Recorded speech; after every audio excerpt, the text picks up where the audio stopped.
What up, guys? Welcome back to my YouTube channel. I'm Matt Wyatt. So I'm continuing on the road to Deadpool and Wolverine. That's going to be hitting in theaters on July 26th, and it's literally right around the corner, and I cannot wait to see this movie. I've just finished recording the first three X-Men films. It's up on my channel right now, and if you're new to the channel, make sure you hit that subscribe button, and my goal is to reach 500 subscribers.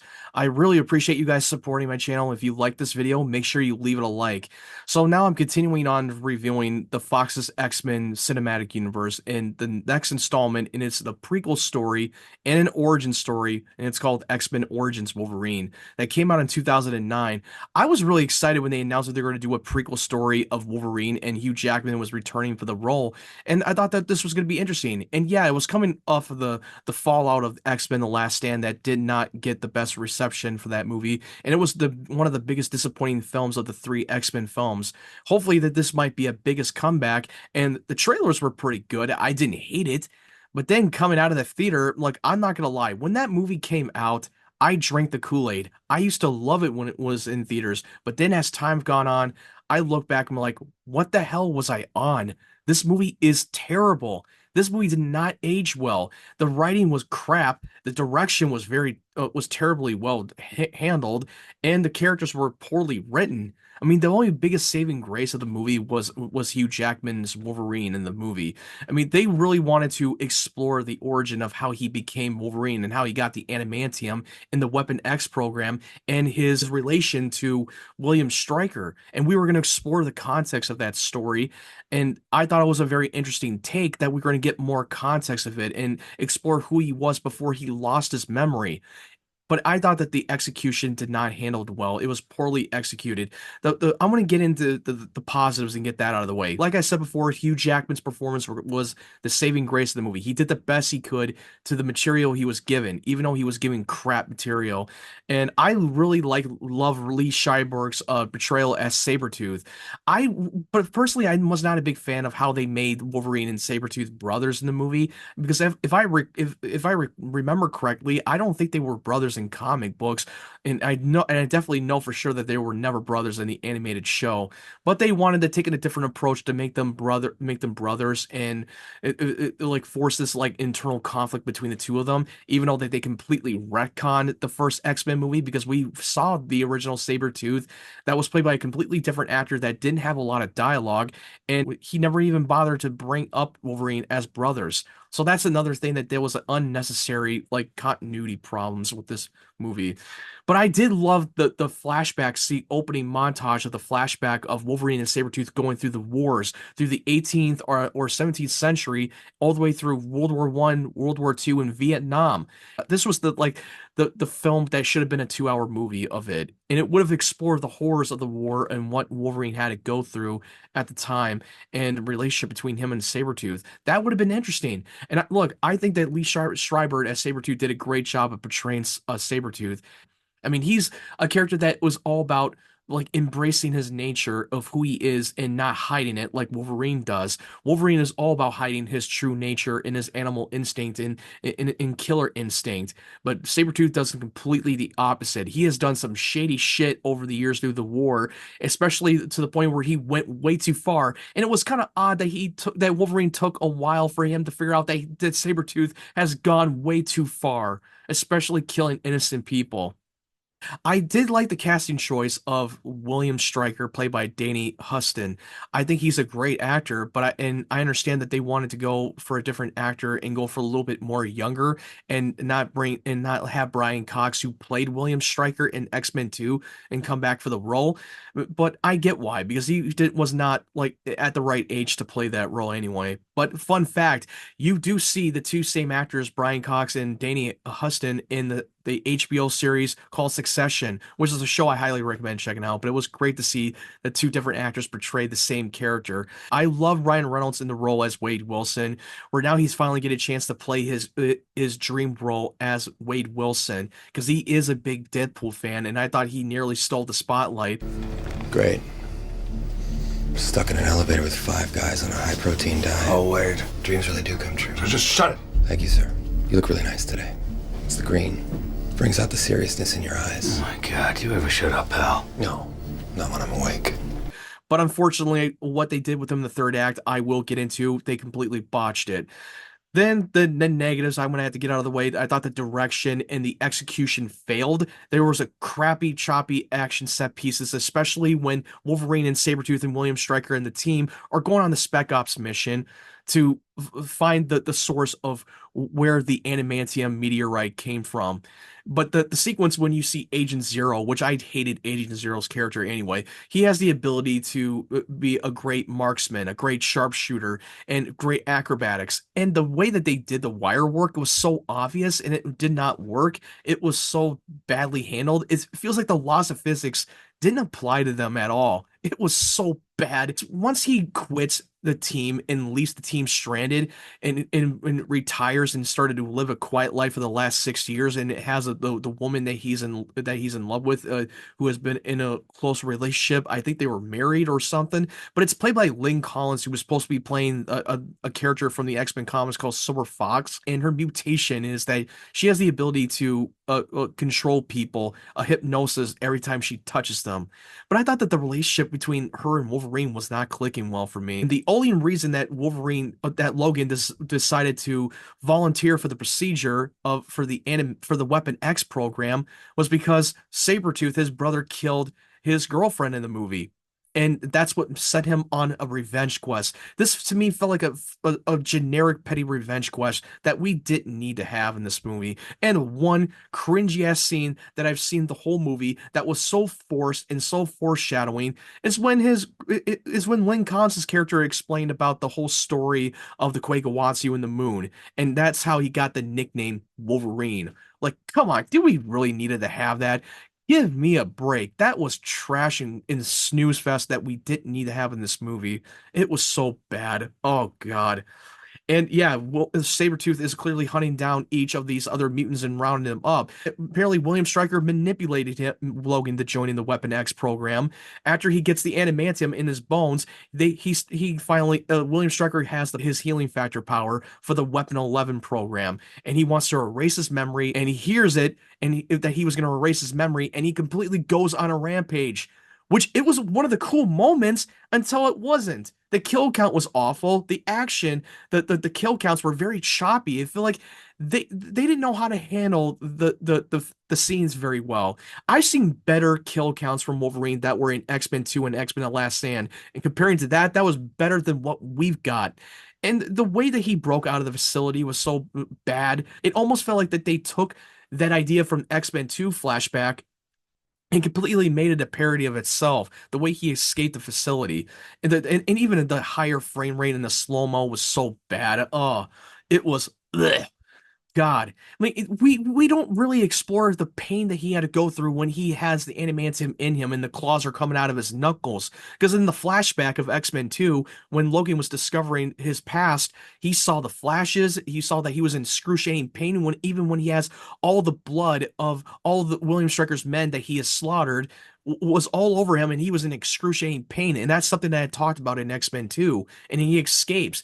But no, the way he escapes out of that steel door is when he just clawed the door and put it in a shape of X, and that's how he broke out. That was completely done on purpose for the marketing, for the trailers. It was so stupid. Like, did they really need to have that? Just don't make the shape. Just simply break the lock and just rip the door open and escape. That's all. And in the sequence when he gets chased by Agent Zero was so dumb. I didn't like how they've handled the action set pieces when he was on the motorcycle and taking down the helicopter, and how he got slingshot from the military vehicle like he was trying to do a Superman pose. It was dumb. Now Wolverine is on a vengeance quest, and now he wants to hunt down William Stryker that completely double crossed him. And Sabretooth and William Stryker are working together, and he's using Sabretooth to round up a bunch of mutants. And the only reason he's agreeing to doing this is because they made a bargain. They have an arrangement. If he does what he tells him to do, then William Stryker would reward him by giving him the adamantium. Yeah, so basically he is this bitch. And the reason why he wants the adamantium because he wants to be on the same playing field as his brother, because he knows he's going to get his ass beat now that Wolverine has the adamantium in him. Then we have this other character that was part of Logan's team, William Stryker's team. His character, his name is John, that's played by will.i.am. The pop stars singer from the Black Eyed Peas is cast in this movie. I thought he was completely miscast. You could tell his acting was terrible. I don't understand why they had to cast him in this movie. And he has the ability to teleport like Nightcrawler. And we got to get into that boxing scene with the Blob. Uh, played by Kevin Durant. It was coming off of a sitcom. Oh my God, it was so terrible. It was complete utter dog shit the way that they've handled that scene. And he's the only one that knows about Stryker and his plans in his end game. And he knows one of the mutants who have escaped from the facility knows where to find that island. And it's going to be Gambit. That's played by Taylor Kitsch, which I will say that the Taylor Kitsch casting of Gambit was great. I thought he was a great pick to play Gambit, but he's only in there for 5 minutes of the movie. He's not in it much. He was just a plot device. That's something that they can use to have him to further the plot with Logan. I was looking forward to seeing the live action Gambit. And I cannot believe that studios keep mistreating some of the popular characters like Cyclops and now Gambit. They completely treated him dirty, and they were planning on doing a spinoff with this character of X-Men Origins and Gambit, and then years later they wanted to reboot Gambit and actually use Channing Tatum to play Gambit, and that project never happened. It's just unfortunate that we're never going to see a Gambit movie or a proper live action Gambit. Now that when Wolverine gets to the facility where Stryker is, when he starts to get his revenge and he wants to know why that he did this to him, well, he needed his powers for the pool, the mutant killer, Deadpool. Dun dun dun. Oh my God. Like he needed multiple powers and combine them and use Deadpool as their own ultimate weapon, basically become a mutant god and indestructible, more powerful than Wolverine. I thought it was dumb. I thought it was a dumb idea that the way they've handled Deadpool in this movie. And we get into the plot twist that his girlfriend, his dead girlfriend, was in on it the whole time. I thought, like, why did we need that? That kind of like destroys the motivation of his own revenge quest. Well, that could have been left out of the movie. I don't understand why they needed the plot twist. We already know that he's gonna have his memory erased, and he's gonna forget all about his past.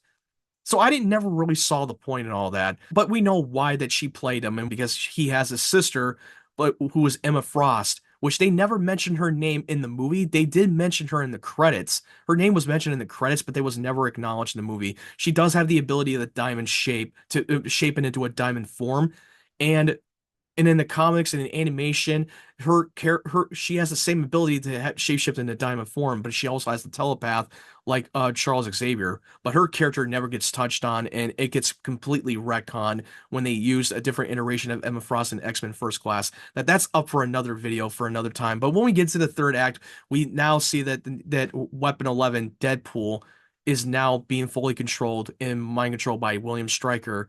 And the fight of the climax was so bad. And the way that they've handled Deadpool, they went completely off the source material and completely really screwed Ryan Reynolds over. And fun fact, Ryan Reynolds was not in the third act of the movie. He was not the one who was doing the stunt work, and it was not him on screen.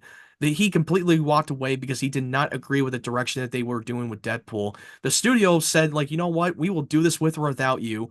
And he said, screw it. He walked away from it. They did plan on using him to do his own spinoff movie of Deadpool that was in the same continuity with X-Men Origins Wolverine, but that didn't go as well as they that he wanted. And this was not played by Ryan Reynolds in the third act. This was played by Scott Adkins, one of the action actors out there who is very well known in a lot of roles, like John Wick Chapter 4, for instance.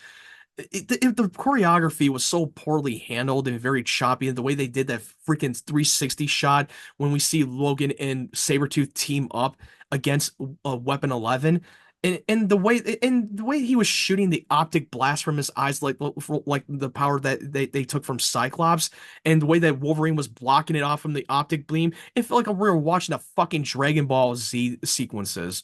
I'm not the only one saying it. I know a lot of people who have seen it would say the same thing. Instead of just closing your eyes or moving your head around to blast him away, no, you're just gonna keep aiming at his fucking animanium claws, and hopefully it will get torn apart. But no, it was dumb. And yeah, he has the teleportation like John. He has pretty much all the mutant powers that Sabretooth had taken, and now it's been combined. Then he gets his head chopped off by Wolverine at the end of the climax. And yeah, they completely ruined it. The cameo of Charles Xavier, played by Patrick Stewart, looked awful for the de-aging like standpoint. It looked so much worse than what we saw in X-Men: The Last Stand when they showed the opening prologue of the flashback sequences with him and Magneto. And it just clearly was a forced cameo, and it's just to show you how Cyclops and Professor X met for the first time. I thought it was completely an unnecessary cameo. And how Wolverine lost his memories by getting shot in the head with an adamantium bullet by William Stryker was so stupid. It made no logical sense of how he was able to survive an adamantium bullet through his skull. I don't think he would have ever survived that. But you know what? I felt like that they could have done something differently by capturing him, sedate him somehow or some way, and just put him in a facility where they can use the machine to brainwash his mind and erase his memory completely. I mean, that's kind of what they did in the comics, and that's kind of what they did in the animated show. But you know what? It is what it is. I mean, there is a deleted scene where we see that Wolverine got played. It's an alternate scene where William Stryker was offering him to get his memory erased and have a clean slate. I would have liked that scene a lot more than the original scene that we got. But it's not saying much. It wouldn't have made the movie any better. Overall, this is one of the worst comic book movies of all time. Now, I will say, if it weren't for this movie, we wouldn't have got any definitive Deadpool movies, and we wouldn't get any of the jokes that Ryan Reynolds pokes fun of from the first two. It, and they poked fun of him getting his mouth sewed shut. And you know what? It was a blessing and a curse. And it's a movie that we can look back and make fun of, which they definitely poked fun of this movie in Deadpool 2 in the end of the post-credit scene, which I will get into that next video. It's definitely one of the worst of all the X-Men movies. After that fallout of that movie, they did not want to consider this movie be part of the continuity, and it's not part of the canon. This was just felt more of a Elseworld story to me. That's what I took from it. Now, what did you think of X-Men Origins Wolverine? Do you agree with me? Do you think it was one of the worst films of all time? Even though it was pretty much on the and it was pretty much on the same level with Joel Schumacher's Batman and Robin, where it's so bad, but it's so funny to watch that you can easily look back and make fun of. Let me know your thoughts in the comment section below. I mean, I can't imagine anybody who actually watched this movie and say it with a straight face that they actually enjoyed it. But hey, it's all subjective. Everybody's entitled to their own opinion. Every movie hits people differently. I hope you guys have a great day, great evening, wherever you're from. And if you want to follow my social media links, the link tree will be down in the description below. Thank you guys for watching my video. Stay safe and take care.